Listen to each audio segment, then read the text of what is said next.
What is up, YouTube, and welcome back to another episode of Oxygen Not Included, Season 2. So you can see there's a lot of digging being done while we've been away. I kind of got a bit sidetracked. Mainly here, the problem was that I've kind of backed myself into a corner and made a right mess of it. Luckily, I didn't put tutorial in the title, but anyway, we'll get out of it. It's not a problem.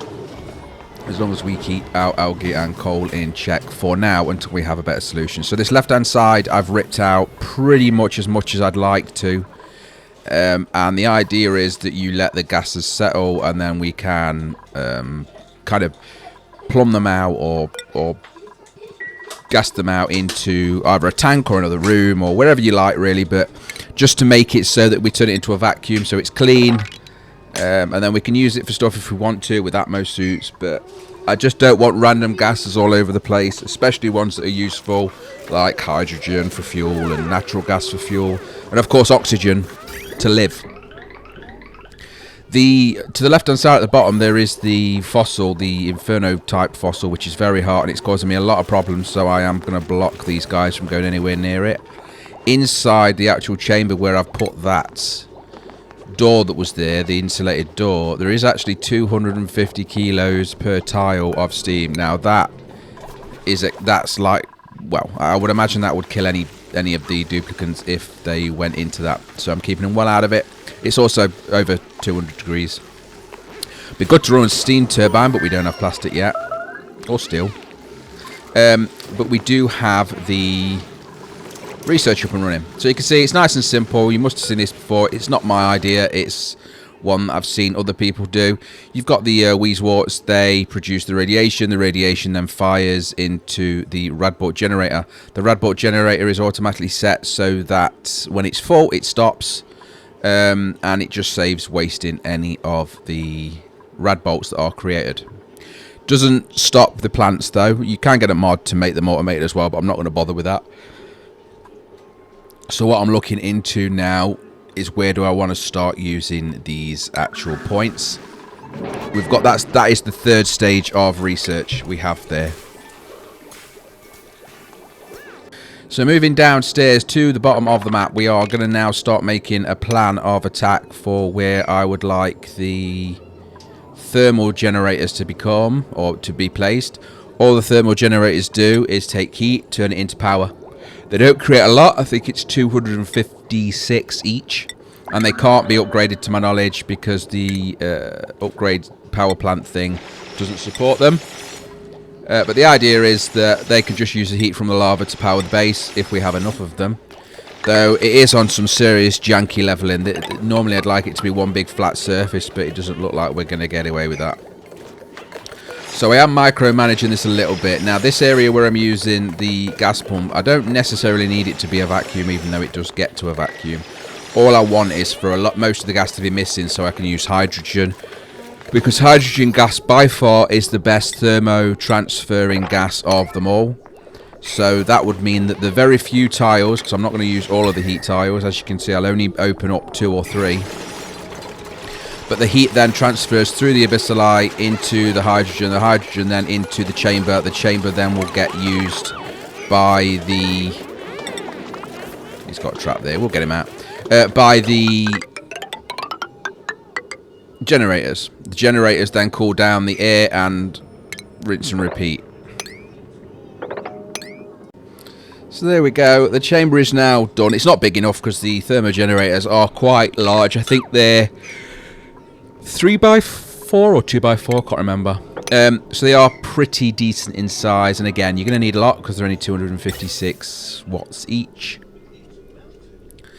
So this is a start just to get the plan going. I haven't played since last season, so I haven't played in a while, and I want to make sure that I get this right, just in case anybody is following me, sponging my way through this. You will be able to understand what I'm actually trying to do, and I will get there eventually, surely, and I'll show you. You will need a cooling loop of some description, nothing too difficult like when you have the steel setups or the serious cooling loops, just something to make sure that your generators don't overheat. Now, too cold and they won't work, and too hot and they break. So you need to find a medium there. It's not too difficult. These are the pumps. So what are they? 3 by 4. So yes, they are quite big. They don't need anything else, just heat. Every time they work though, they will turn the heat into cold, and they can very quickly make an area very, very cold. So you're not going to use these where it's warm, you have to use them where it's very hot. Okay, so this is all of them placed down, and the amount that I can do at the minute is just the 5. What I'm going to do now is just quickly jump over. I've got the vent in there on the left hand side, you can see it. That vent is specifically for getting the hydrogen in. You don't need to get it to a vacuum, as I said, and I just need to figure a way of getting the main power spine connected to this now, because unfortunately I can't go through that house thing until, I don't know if I can dismantle it when I complete the quest, but for now we're going to have to manage the long way and just do a bit of jiggery pokery until we can get the cable down here and through this plate, as you can see. As soon as that's in and there is no air gap, I can put the hydrogen in. Let's jump over to what it looks like when it's completed, or at least this small section anyway.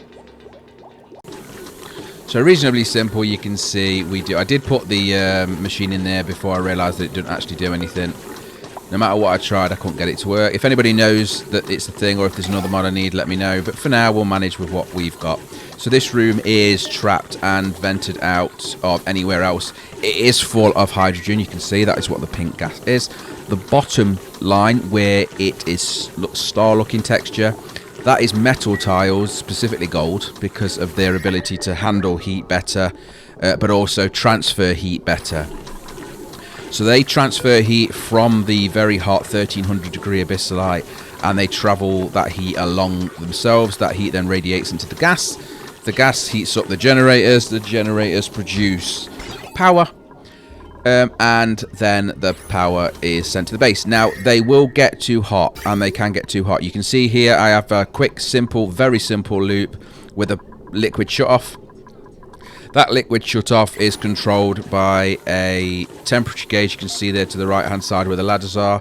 And all that's doing is saying when the temperature of the hydrogen gas gets above 75 degrees, the flip is switched and the water is allowed to transfer through. That water that is coming through is brine, and it is negative, in between negative 10 and 3-ish. It's just coming from up the top there where that slushy geyser is. And it then goes through a couple of radiant pipes, cools down the gas, and allows it to continue. I don't want it to get above 80-90 degrees as a rule of thumb, though the machines can handle up to, I think it's 120. So there is a massive gap there for an emergency, but I'm just playing it safe. Just because, obviously the way I've done it, the thermometer is only in one place, and I'm not using and/or gates and stuff to make the whole chamber stay at a specific level, so... Over here, this is where the liquid is coming from. You can see there from that brine tank at the top, it's sending it down. So this is the brine. We don't need it for anything at the minute. We can use a desalinator to turn it into clean water, but for now I'm going to use it as my cooling loop. The good thing about brine is it doesn't freeze at 0. It goes down to about minus 10 or 15, I think. So we'll use that as our cooling loop, and then any of this polluted water will go through those sieves and turn into clean water. Cold, mind you, but clean. Now we have a problem with the water coming out of here that's a bit too cold for the sieves. So what I'm going to do is set up a heater on an automation. So the idea is that the water will build up to a set amount, and by build up I mean up level. So once it fills up one block, the heater will kick in, and the idea is that then the heater will heat up the polluted water. Then I will set a thermometer in to say that when the water gets to, or when the water's above 0, is really all I care about. It will then send it to the sieves. The idea is then that you're not getting clean water less than 0 that turns to ice and breaks the machines. It will get a little bit more complicated than it probably should. Again, this is not a tutorial, this is just how I play. But what I know is I want the water to be heated up so that it doesn't damage the machines, and we can automate that. The liquid, can't remember what it's called, but this heater element on the floor, all that does is heats the water around it. So we want it to heat the water when the water is above 0, so above freezing. The pump will then kick in and send it to the sieves.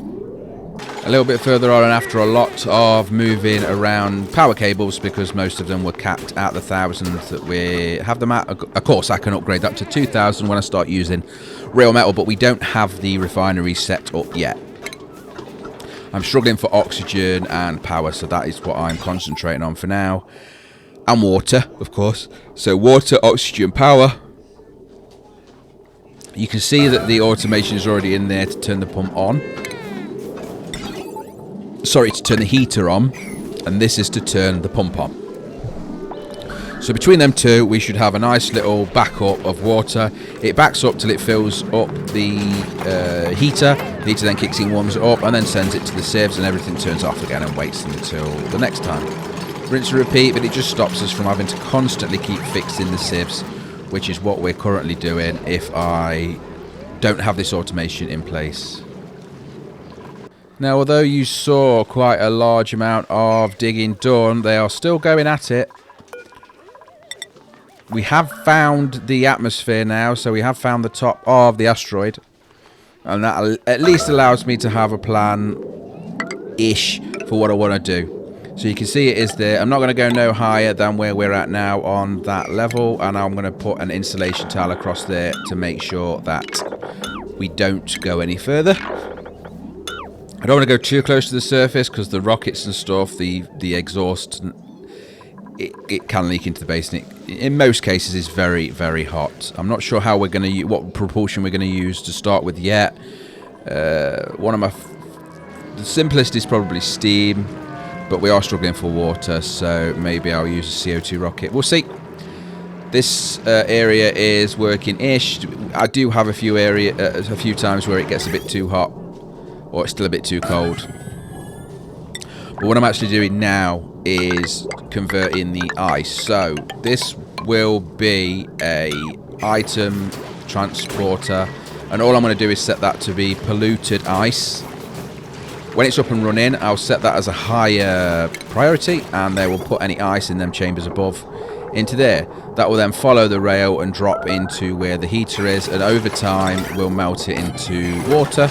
That water will then be heated up, sent in the pump, and turned into clean water. So we're not wasting any of the ice. It does seem very slow melting ice, though. For me, I don't know why.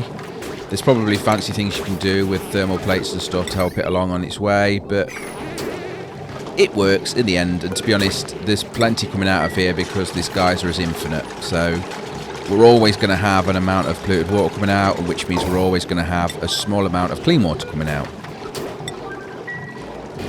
And there it goes, it's working now. So you can see they are moving all of the polluted ice only into that transfer pod, and that's then sending it along the rails and dumping it into that water. They're still digging. Slowly but surely, they are still digging. I didn't need them to dig that part because it's just ladders that we're not going any higher. So we'll dig out. They're getting there. Then all of this ice will need to be collected, of course. I can do that as an important emergency type priority just to make sure. And it will just stop anything from getting stuck down here, where it's very, very warm, as you can see. Very warm. 256 kilograms per tile of steam in there, so that's wanting to explode. This is still working nicely, remaining at the temperature that I want it to. So far, so good. Not getting above the 80-degree mark. I would like to extend it, and I will shortly. To the right, because going to the left means getting too close to the zombie spores. If I can get it roughly about the level that it sustains the base as it is, that's where I'll be comfortable to then move on to something else. And at least then we've solved problem one, which is using up the coal. So moving over to this area where I said I was going to let the gas settle out, and to be honest, there's no point. It makes no difference. If I put enough gas tanks on there, we'll get it cleared out anyway. So at the minute it's a bit large, as you can see. It goes all the way over to here. So I want to put a wall in around there and make this whole left-hand side its own secluded area. There is 9 tanks, gas tanks, you can see. I have increased the pumps. Nothing's changed other than I've put another 5 down, so it's the same as before. 5. Gold tiles to transfer the heat. The same hydrogen has just moved through because it is the same room. But I have done a secondary cooling loop. Runs on exactly the same premise, and it uses a separate shut-off valve. Uses the same cooled water and goes into that same tank when it's being used. There is the main power line pulling all of the power out of there, so 256 times 10, so that's 2,500 watts there just from the heat from the lava. Nice and simple. And then yes, there's 2 shut-off valves and 2 separate loops there, as you can see. Seems to be working so far, and that is enough to keep the base ticking along where my coal generators so far aren't being turned on by the automation, which means that these are keeping the base semi-maintained. Obviously, any larger things like the heater stuff kicking in, you may need the fuel from the coal generators, but I do have a better solution for that we'll get to shortly. So with this giant area, once I've capped it off, there is 9 gas tanks there. Pretty sure that should be enough to hold most of this, if not all of this. Again, you don't have to get it to a vacuum. Just get it down to micrograms is enough usually, I find. So we have 3 pumps, top, middle and bottom, and each pump's going to get 3 gas tanks each. Vertically, I don't know why I did it vertically, but it doesn't matter. So the bottom one will get the first 3, the second one the second, and the third one the third 3. And the idea is it's just going to pump everything. So whatever is in this chamber, and it's polluted oxygen, natural gas, hydrogen, and I think carbon dioxide. I think that's it, to be honest. And we'll sort it out at a later date. We can then empty these tanks using the already set up base filter system and just use it where it needs to be used, or chuck it into the vacuum of space if it's rubbish. Chlorine you can hold off to clean things, especially slime biomes, but I don't usually bother unless I'm playing on a much harder difficulty. So chlorine gas I usually just get rid of. So with the gas system in place, I'm going to just extend the base as much as I possibly can. This will be the last 2 rooms we'll get in going downwards for now anyway. And what I need them for is unknown. I think at the time I was doing it, I was going to use them for more farms.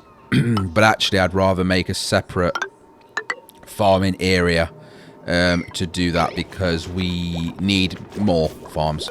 With having 22 duplicants, the food is quite easy to get rid of. We're not turning it into high-calorie foods because I've not, again, started planting the correct things to make fancy food. We will get there, but at the minute, again, I need to sort out oxygen, water and power. We'll then start making everybody happy by giving them fancy foods, their own single bedrooms and whatever else we can come across to make them very happy, like sofas and carpets. And then start looking at the space side as well, travelling and looking at the second asteroid that we have unlocked but still haven't been to as yet. Along with capping off that left-hand side, I've also done this sort of finalised insulation ridge that you saw there. That is the base as it stands, going up to the highest level possible. There's no rush in building all of that, but I'm just eyeballing it to get an idea of what the plans are. Realised that this pump that I had that was stealing the nice clean oxygen for our base is actually a bag of crap, because it's sucking up stuff we don't want in the base. So I'm going to put that on an emergency to get that ripped out and stop chucking all that negative stuff into our base and allow the algae generators to do their job. Okay, so I've just come over to where I was doing that process of cleaning the polluted water, and although I'm still struggling to move these items, there is a mod and I can't figure it out. I have now I'm recording the video. Sorry, not recording, talking over it. But at the time I hadn't. So what I'm going to do here is be a bit cheesy and just make this insulated area have a bit of a wonky drop to it. And the idea is that that brine one that is above will also fall into the same place. This whole setup is already set up to remove the brine and put it elsewhere into that storage container and then send it for our cooling loop. So all I need to do is get it to fall into there and not fall anywhere else, and we have a setup. It will skip the heating and everything, so the brine just goes immediately into the storage thing, as you can see there, and then goes down. Now you can see polluted water in there, and that is because there is a cross piping where I screwed up, so I will fix that now. But other than that, the process is quite simple. And there we go. With a few mesh tiles as well, you can see now that that is the storage for the brine, and above it, that chamber, the whole gap is just for that brine to fall. It then falls into there with the pump, then sends it into the second chamber. The second chamber then filters out the brine into storage and the polluted water into the sieves. Again, janky, but it works for now until I can figure out, or at least until I can get round to moving these things exactly where I want them. You can see we've capped it off and I've built the insulated tiles across there. All the way around, that right hand side is where the base is going to be built. The left hand side is just where we're creating a almost vacuum. Looking good. It's certainly better than it was when I started the episode, but there are still things I have screwed up. You can see it's pumping away all of this. There's a lot of chlorine down there, but them tanks are filling up nicely as well. We are at time though, so I am going to end the episode here. So thank you very much for watching. If you like the video, please click like. Any comments are welcome as always. Join us on Discord, subscribe for more. Take care. Goodbye.